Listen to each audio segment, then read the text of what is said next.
Bonjour à tous, nous allons aujourd'hui parler d'une façon de caractériser une fonction. Vous l'avez déjà rencontré, il s'agit du tableau de signes qui peut ressembler parfois à ceci. Alors, démarrons avec un exemple. Nous avons ici une fonction représentée en rouge, enfin le graphe d'une fonction, et nous voyons que cette fonction, elle existe pour tous les réels, et donc son domaine de définition, c'est l'ensemble des réels. Alors, que va nous permettre de faire un tableau de signes? Le tableau de signes, il va reprendre tout simplement le signe de la fonction en fonction de différentes valeurs de notre variable x. Alors on voit effectivement ici que ma fonction peut être positive, elle peut renvoyer des images positives, mais elle peut aussi renvoyer pour certaines valeurs de la variable des valeurs négatives. Et donc notre tableau de signes, c'est quelque chose qui va concentrer en une ligne les changements de signes, si on veut, de la fonction. Alors, comment est-ce qu'on procède? Pour faire le tableau de signes, on va créer un petit tableau. Dans la première ligne, nous aurons des valeurs de x, et dans la deuxième ligne, nous aurons soit des zéros, là où la fonction s'annule, soit des signes positifs, là où la fonction est positive, soit des signes négatifs.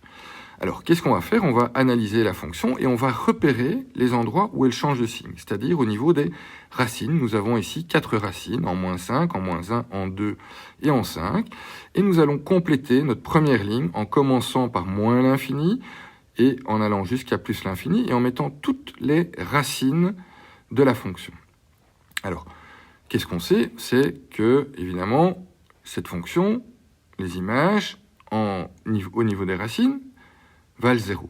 Et donc là, on est sûr que la fonction s'annule. Ensuite, on va aller observer le graphique et on va voir que, le signe de la fonction est facilement visible. Tout ce qui se trouve au-dessus de l'axe des x, tous les intervalles au-dessus de l'axe des x vont me renvoyer des valeurs positives pour la fonction et tout ce qui se trouve en dessous, des valeurs négatives. Et donc, nous allons compléter. On voit que avant -5, la fonction est positive et donc je vais venir mettre un plus ici. Je vais faire de même. Entre -5 et -1, la fonction renvoie des images qui sont négatives, et donc nous allons mettre un signe moins, et ainsi de suite. Mais pourquoi fait-on ça? Ça nous permet, entre autres, de résoudre une inéquation. Premier exemple, si on me demande quand est-ce que f de x, alors on ne travaille pas ici avec l'expression analytique, mais vraiment avec f de x, quand est-ce que f de x est strictement inférieur à 0? Si on regarde bien, on voit que on a deux intervalles pour lesquels la fonction est négative. Alors, ça veut dire que x doit être compris entre -5 et -1, non compris, parce que j'ai un strictement, et donc on va dire que pour que f de x soit strictement plus petit que 0, il faut que x appartienne à l'intervalle -5, -1 non compris, ça c'est dû au strictement, union l'intervalle 2, 5. Et donc on se retrouve bien dans cette zone-ci, ou dans cette zone-là. Un deuxième exemple serait de dire, tiens, quand est-ce que f de x est plus grand ou égal à 0?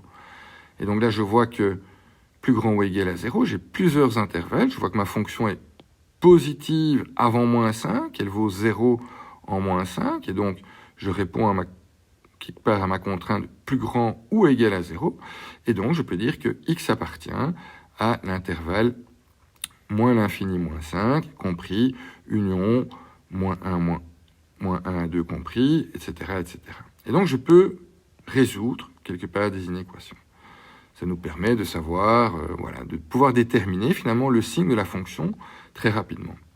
Alors, un exemple un petit peu plus compliqué, c'est celui-ci. On voit qu'on a une fonction un petit peu bizarre, elle n'est pas continue, et donc, si j'étudie le domaine de cette fonction, on voit qu'on va de moins l'infini jusqu'à -3 non compris, union, alors là j'ai une petite zone où la fonction n'existe pas, union de 2 jusque plus l'infini, parce que la fonction va se prolonger ici.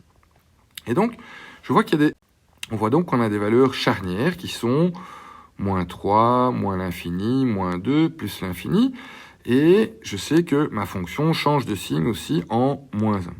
Donc je vais établir mon tableau de signes, et je vais reprendre ces différentes valeurs dans mon tableau de signes. Donc d'abord, j'indique moins l'infini et plus l'infini, parce que je sais que cette fonction, elle va continuer. Et première valeur que je vais noter, c'est -3. Pourquoi? Parce qu'en -3, je vois que j'ai ici ce qu'on appelle une asymptote. La fonction ne prendra n'existe pas en moins 3 et donc ne renverra pas d'image.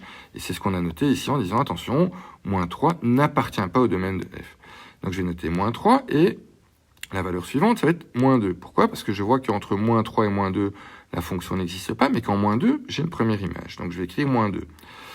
Ensuite, en moins 1, je vois que j'ai une racine. On sait que quand on a une racine, on doit l'indiquer parce que la fonction s'annule. Et je vais ensuite compléter mon tableau.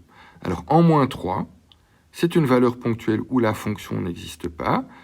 Je vois ça ici dans mon domaine. C'est une valeur qui borde mon domaine, mais qui n'appartient pas à mon domaine. Je vais mettre une double ligne.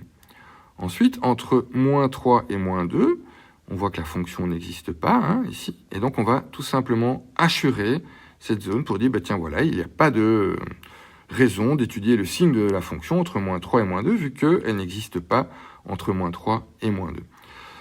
Alors, en 2, je ne vais rien mettre. Donc ici, si moins 2 n'avait pas existé, et si j'avais eu aussi une asymptote, j'aurais pu mettre une double barre. Mais ici, on voit que moins 2 appartient au domaine de définition et renvoie une image qui vaut moins 1. Donc, je ne vais rien mettre. Par contre, en moins 1, je sais que j'ai une racine, et donc je vais mettre un 0.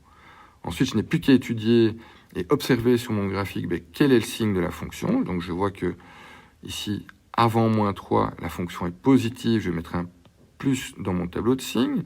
Entre moins 2 et moins 1, les images sont négatives. Je vais mettre un moins dans mon tableau de signes. Et au-delà de moins 1, ma fonction est positive. Et donc, je vais venir mettre un plus dans mon tableau de signes.